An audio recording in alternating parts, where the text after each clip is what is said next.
The story of Yusuf alayhi salam can be broken up into 12 parts. If you know the story, you can easily, as it is in Surah Yusuf, you can break it up into 12 parts. I'll tell you why I'm telling you this. When I was in college, before I was even interested in Islam, I took a course called World Literature.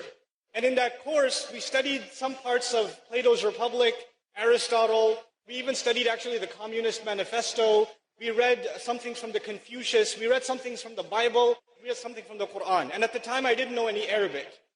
When we took this course, one of our homework assignments was to compare the story of Joseph in the Bible to the story of Yusuf alayhi salam in the Quran. That was a homework assignment. And the only thing I had was the translation. Now I'll tell you what happened at the end of that homework assignment later, but let's go back to this. How many parts did I say the story has? What surah number is it? Anyone know? 12. Surah number 12 has 12 parts. Interestingly. Anyway, here's the first part. Yusuf alayhi salam sees a dream. The second part, his brothers make a plan against him. The third part, and by the way, the plan succeeds and he's taken away from his family. You know what happens. The third major part, the wife of the minister tries to seduce Yusuf alayhi salam, the test that he was put through.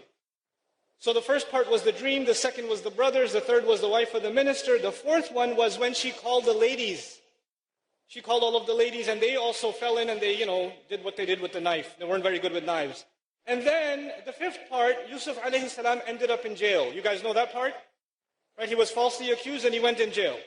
The sixth part is when the king had a dream and he couldn't figure out what the dream means. What kind of animal did he see in the dream? Call it out loud. Huh? A cow. Very good. That's a very loud cow over there. Okay. Now, the seventh part is that the dream that he had gets interpreted by Yusuf alayhi salam. So he doesn't know what to do with the dream. They send for Yusuf alayhi salam. He interprets the dream. The eighth part is Yusuf alayhi salam is released from prison. He gets out of prison. The ninth part is the women, remember those ladies with the knives? They confess. They admit that they did something wrong. The 10th part, the wife of the minister also confesses. The 11th part, the brothers learn their lesson. You know the brothers who put him in the well in the beginning? Now we're in part 11 and they learn their lesson. Final part, part 12, the dream of Yusuf alayhi salam gets interpreted. Finally, he knows what the ta'wil of the ru'ya was. The interpretation of the dream was. Okay, how many parts did I say again? 12. Now listen carefully. Part 1, he sees a dream. Part 12, the dream gets interpreted. Part 2, the brothers make a scheme against him. Part 11, backwards, the brothers learn their lesson and they ask for forgiveness. Part 3, the wife of the minister tries to scheme against Yusuf. Part 10, going backwards, the wife confesses that she was wrong. Part 4, the ladies tried to seduce or say something about Yusuf alayhi salam.